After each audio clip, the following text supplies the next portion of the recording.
आऊज़ु बिल्लाहि मिनश शैतानिर रजीम। बिस्मिल्लाहिर्रहमानिर्रहीम। एक हमारे बहुत ही अच्छे दोस्त ने सवाल किया कि साईं महबूब पीर दुरूद मुक़द्दस शरीफ के बारे में भी कोई बयान फरमा दें। अल्लाह उस मेरे भाई की दुनिया आखिरत अच्छी करे जो इतने अच्छे अच्छे सवाल करते हैं। अल्लाह आपको मज़ीद और रूहानी बरकतें अता फरमाए। दुरूद मुक़द्दस, दरूद के मैनी रहमत, सलामती और मुकद्दस। ये मुकद्दस के मानी वैसे भी पाक है, दुरूद भी पाक है, मुकद्दस नाम भी पाक है।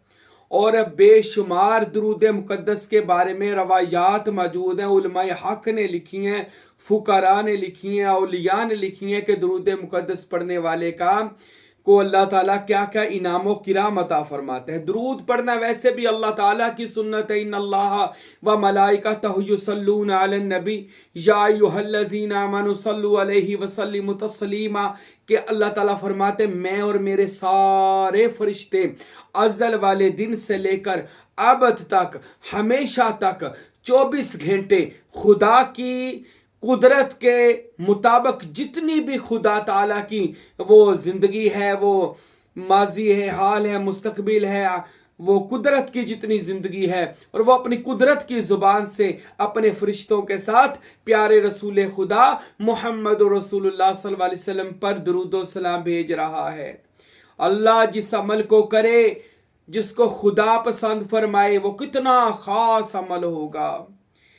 ये कुर्बे रसूल का वो वाहद तरीका है जो अल्लाह ने इस्तेमाल किया है। लोग कहते हैं हमें हजूर के कुर्ब व वसल दीदार के लिए कोई चीज बताएं। हजूर के कुर्ब पाने के लिए, हजूर का वसल पाने के लिए, हजूर की हजूरी पाने के लिए बेहतरीन अमल वो है जो सारी कायनात के अल्लाह पाक ने किया है। खुदा बंदे रब्बुल आलमीन ने जो अमल किया है वो दुरूद पाक है। दुरूद पाक ही आपको रिसालत माब तक पहुंचा सकता है, और सिर्फ रिसालत माब मोहम्मद अरबी सल्लल्लाहु अलैहि वसल्लम ही आपको अल्लाह तक पहुंचा सकते हैं। अल्लाहु अकबर। दुरूद मुकद्दस ऐसा दरूद है कि जिसके बारे में रवायात किताबों में मैंने खुद पढ़ा कि दुरूद मुकद्दस पढ़ने वाले को हजरत जिब्राइल, मेकाइल, इसराफील, इजराइल का अजर अता किया जाता है। वो जो इबादत करते हैं उनकी इबादत में से अजर अता किया जाता है। और 1,24,000 पैगंबराने खुदा का फैज दिया जाता है, उनका भी वो जो अजर है वो दुरूद मुकद्दस पढ़ने वाले को दिया जाता है। और दुरूद मुकद्दस पढ़ने वाले के लिए फरिश्ते इस कदर नेकियां लिखते हैं कि किताबों में मैंने पढ़ा, रवायात में लिखा है, औलिया ने, फुकरा ने, सूफिया ने लिखा है कि दुरूद मुकद्दस पढ़ने वाले के लिए फरिश्ते इस कदर नेकियां लिखते हैं कि 70 साल या 70,000 साल या 70 साल भी कम है, पर लेकिन दुरूद मुकद्दस की फजीलत लिखना मुहाल है। और ये भी मैंने खुद पढ़ा कि दुरूद मुकद्दस का जो फायदा है या फजीलत है या अजमत है, इससे लिखने से कलम का असर है। कलम नहीं लिख सकती दुरूद मुकद्दस की फजीलत क्या है।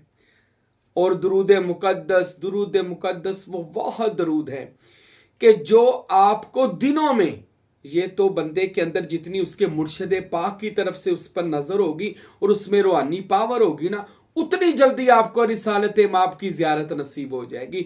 दुरूद मुकद्दस शॉर्टकट वो तरीका है जो आपको जनाब मोहम्मद रसूलुल्लाह सल्लल्लाहु अलैहि वसल्लम तक ले जाता है। इस दुरूद में बार बार इसमें मोहम्मद आता है, या इलाही फ़आली मुहम्मदिन व फ़आली मुहम्मदिन व अहवाली मुहम्मदिन सल्लल्लाहु अलैहि वसल्लम, बार बार हजूर का नाम आता है। और ये इसमें जमाल की तरफ इशारा है। और जो बंदा इसमें जमालियात मुहम्मदी को ज्यादा पढ़ता है, तसव्वुर करता है, सीना पर साथ या दिल पर या पेशानी पर इसमें मोहम्मद को नक्श करता है, या खूबसूरत सामने कागज पर इसमें मोहम्मद लिखकर उसको देखकर दुरूद पढ़ता है, या सामने मदीने पाक का तसव्वुर रखकर उसके ऊपर इसमें मोहम्मद चमक रहा है उसका तसव्वुर करता है, साथ ये दुरूद मुकद्दस पढ़ता है, तो उसका सीना जमालियात मोहम्मद, अनवार मोहम्मद, तजलियात मोहम्मद, करम मोहम्मद, फजल मोहम्मद सल्लल्लाहु अलैहि वसल्लम से उसका सीना मामूर हो जाता है। अल्लाह अकबर। दुरूद मुकद्दस वो इतना खास दरूद है जो आपको रसूल अल्लाह के करम में ले जाए। और इस दरूद में जो जो जिक्र हजूर की सीरत का आया है, अलफ से लेकर यानी अलिफ बा ता सा जीम हा। ये दुरूद मुकद्दस अलिफ से शुरू होता है और अलिफ से हजूर की शान, बा से हजूर की शान, ता से हजूर की शान, सा से हजूर की शान, यानी हर लफ्ज से हजूर पाक सल्लल्लाहु अलैहि वसल्लम की शान, यानी इस दुरूद मुकद्दस में। इसी तरह हरूफ तहजी की ये तक में जितने भी ये हरूफ तहजी के अल्फाज हैं, हर एक हरफ के साथ रिसालत माब सल्लल्लाहु अलैहि वसल्लम की फजीलत बयान की जाती है। या इलाही अहवाली मुहम्मदिन व अकवाली मुहम्मदिन व मुहिब्बान मुहम्मदिन सल्लल्लाहु अलैहि वसल्लम। तो ऐसे हर लफ्ज के साथ हजूर पाक सल्लल्लाहु अलैहि वसल्लम का इस्म मुबारक साथ जोड़ा गया है और ये पढ़ने में इतना का खूबसूरत लगता है और पढ़ने में मज़ा आता है कि अल्हम्दुलिल्लाह इस फ़कीर को, जो मैंने कभी बातें ऐसी नहीं आपको बताई, लेकिन एक ख़ास मुशाहदा भी आपको साथ बयान कर दूं कि इस फ़कीर को ये दुरूद मुकद्दस पढ़ने से हजूर नबी पाक रहमत आलम की ज़ियारत भी अल्हम्दुलिल्लाह नसीब हुई है। हजूर पाक सल्लल्लाहु अलैहि वसल्लम की ज़ियारत अल्लाह आप सबको नसीब फरमाई। ये वाह दुनिया की हस्ती है कि जिनके बारे में कोई भी बंदा झूठ बात नहीं कर सकता। और रिसालत माब ने फरमाया, जिसने मेरी तरफ झूठ बांधा गोया उसने अपना ठिकाना जहन्नम में बना लिया। तो अस्तगफिरुल्लाह, कोई भी बंदा इतनी जुर्रत नहीं कर सकता कि रिसालत माब के लिए, और खसूसन जो मैं सूफीज़म को बयान करता हूँ, तरीकत को बयान करता हूँ, रूहानियत को बयान करता हूँ, हम लोग इससे बिल्कुल इस झूठी कोई रवायात हो या ऐसी बातें उनसे परहेज करते हैं। हम वो चीज़ बताते हैं जो आपको अल्लाह और उसके रसूल के करीब ले जाए। और अक्सर औलिया ने यह भी लिखा है, हज़रत सुल्तान बायज़ीद बुस्तामी रहमतुल्लाह अलैह ने, कि अच्छा मुशाहदा सुनाने से, यानी ख्वाब सुनाने से अगले बंदे को भी उसका फैज़ मिल जाता है। अल्लाह अकबर। तो मैं दुरूद मुकद्दस दिनों पढ़ता था और सफ़ेद सूट पहना था, खुशबू लगाता था, दुरूद मुकद्दस इतना पढ़ता था कि हर वक्त ही दुरूद मुकद्दस मेरी ज़ुबान पर होता था। तो मैं दुरूद मुकद्दस पढ़ता था तो ये एक ही मेरा शौक़ था कि मुझे कायनात के नबी की ज़ियारत हो जाए, कमली वाले महबूब का, वो वद्दुहा वल्लैलि इज़ा सजा के मुखड़ा की ज़ियारत हो जाए, पाक सूरत की ज़ियारत हो जाए। मैं दुरूद मुकद्दस पढ़कर सोया और अल्हम्दुलिल्लाह इस फ़कीर ने क्या देखा कि मैं मदीनातुल मुनव्वरा में हूँ और हजूर पाक सल्लल्लाहु अलैहि वसल्लम के बाहर जाली पर एक मुतवल्ली खड़ा है और मैं उससे इजाज़त लेता हूँ कि मुझे अंदर जाने दिया। आखिर मुझे अंदर जाने दिया गया। मैं रोज़ा रसूल यानी जाली मुबारक मुवाजा शरीफ के अंदर चला जाता हूँ। जब मैं अंदर जाता हूँ तो वहाँ पर एक आदमी, एक लड़का होता है, उसके हाथ में एक शीशी होती है और वह खुशबू छिड़क रहा होता है हज़रत के रोज़े में सल्लल्लाहु अलैहि वसल्लम। बड़ा नौरानी और रूहानी माहौल वहाँ का होता है। मैं भी उस वहाँ पर जाता हूँ और जाकर जब मैं कब्र रसूल सल्लल्लाहु अलैहि वसल्लम पर बोसा लेता हूँ तो क्या देखता हूँ कि नबी रहमत आकाए दो जहाँ मदनी ताजदार सोने मंठार नबी सल्लल्लाहु अलैहि वसल्लम अपनी कब्र मुबारक के ऊपर ही लेटे हुए हैं। और हजूर पाक साहबे लोलाक सल्लल्लाहु अलैहि वसल्लम को मैंने जब लेटे हुए देखा, मैंने जाकर नबी रहमत सल्लल्लाहु अलैहि वसल्लम के पाँव की तरफ से हजूर पाक सल्लल्लाहु अलैहि वसल्लम के पाँव को चूमा और मैंने हजूर के जब पाँव को चूमा तो रिसालत माब सल्लल्लाहु अलैहि वसल्लम उठकर बैठे और मैंने जब नबी पाक सल्लल्लाहु अलैहि वसल्लम के चेहरा मुबारक को देखा, सुबहान अल्लाह, वो हज़रत पीर मेर अली शाह ने बिल्कुल हक और सच फरमाया कि मुख चांद बदर शाह शानी है, मथे चमक दी लाट नौरानी है, हो काली जुल्फ ते अख मस्तानी है, काली जुल्फ ते अख मस्तानी है, मखमूर अखी हिन मद भरिया, इस सूरत नू मैं जान आखा के जाने जहान आखा, ओ सच आखा ते रब दी मैं शान आखा, जिस शान तो शाना सब बड़िया, सुबहान अल्लाह, मा अजमालका मा अहसनका मा अकमालका, किथे मेहरे अली किथे तेरी सना,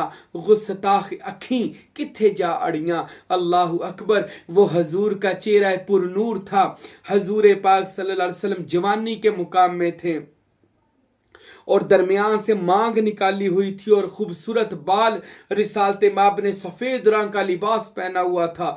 जब मैंने रसूलुल्लाह सल्लल्लाहु अलैहि वसल्लम का चेहरा मुबारक देखा तो मुझे वो लड़के के पास खुशबू थी, मैंने उससे खुशबू ली और खुशबू लेकर मैंने अंजील में पढ़ा था, बाइबल में लिखा था हज़रत ईसा मसीह अलैहिस्सलाम के एक औरत ने आकर उनके पाँव को हाथों को खुशबू लगाई थी। तो मैंने अर्ज़ किया या रसूल अल्लाह, अगर इजाज़त हो कमली वाले मैं आपकी मांग में खुशबू लगा दूं। मेरे नबी ने फरमाया हाँ हाँ, मेरी मांग में, यहाँ बालों में खुशबू, माथे पर खुशबू लगा दो। मैंने खुशबू हज़रत सल्लल्लाहु अलैहि वसल्लम के माथे पर लगाई, इधर दरमियान में बालों में लगाई और सालते माप की पेशानी का बोसा ले लिया। अल्लाह अकबर। तो वो ख्वाब तो बहुत ज़्यादा लंबा था। फिर वहाँ पर बैठे और एक वली अल्लाह वहाँ पर मीठे चावल लेकर आ गए, वो तकसीम करने शुरू कर दिए। ऐसे अल्हम्दुलिल्लाह वो मंजर, वो मुकाम इस फ़कीर साईं को कभी नहीं भूलेगा कि मैंने नबी रहमत सल्लल्लाहु अलैहि वसल्लम की अल्हम्दुलिल्लाह ऐसे ज़ियारत की कि कदमों का बोसा भी लिया और उनकी पेशानी का बोसा भी लिया और उनकी हूबहू ज़ियारत की। और रसूल अल्लाह सल्लल्लाहु अलैहि वसल्लम ने मुझसे बात की, इस फ़कीर से, कमली वाले ताजदार मदीना ने बात की। और ये बरकत सारी दुरूद मुक़द्दस की है, ये बरकत मेरे मुर्शद की सरवरी कादरी निस्बत की है, ये बरकत, ये मुकाम, ये सब रसूल अल्लाह की मोहब्बत का मुकाम है। और मेरे भाइयों, मेरे दोस्तों, ज़िंदगी आर्जी है, फ़ानी है, ख़त्म हो जानी है, जिंदगी खत्म हो जानी है, मरकर मट्टी में जाना है। खत्म कहानी, लोगों ने बाद में याद करना नहीं करना। लेकिन मेरे दोस्तों, मेरे भाइयों, इन जिंदगियों को और इस वजूद को किसी कामल मुर्शद के लड़ लगा जाओ, किसी वली अल्लाह के हो जाओ और वली अल्लाह की तालीम को लेकर काली कमली वाले की मजलिस में पहुंच जाओ। हजूर का दर्शन कर लें, हजूर का दीदार कर लें, अल्लाह का दीदार हो जाएगा। हजूर ने फरमाया मर्रानी फकाद राइल हक, के जिसने मुझे देखा उसने ऐन हक को देख लिया, अल्लाह को देख लिया। मेरे दोस्तों, मेरे भाइयों, ये बहुत बड़ी बात है रसूल अल्लाह की ज़ियारत, और ये मुमकिन है दुरूद मुक़द्दस से आपको भी हो जाएगी। दुरूद मुक़द्दस 5 सूरतें में मिल जाएगा। दुरूद मुक़द्दस बुक डिपो पर जाएंगे तो कहें हमें दुरूद मुक़द्दस दे दो, वो आपको दुरूद मुक़द्दस भी दे देंगे। दुरूद मुक़द्दस पढ़ने से इंशाअल्लाह आपकी दुनिया भी अच्छी हो जाएगी, आपकी आखिरत भी अच्छी हो जाएगी। अल्लाह भी राजी, रसूल अल्लाह भी राजी, और इंशाअल्लाह ताला जब ये दोनों राजी फिर दुनिया भी राजी हो जाएगी। पर हमने दुनिया को नहीं राजी रखना, अल्लाह और उसके रसूल को पहले राजी रखना है। तो मेरे भाइयों, ये ज़ियारत इस फ़कीर को हुई है। दुआ करता हूँ अल्लाह आपको भी हजूर का दीदार अता फरमाए, हजूर का दीदार अता फरमाए, हजूर का दीदार अता फरमाए। आमीन सुम्मा आमीन वमा अलैना इल्लल बलागुल मुबीन।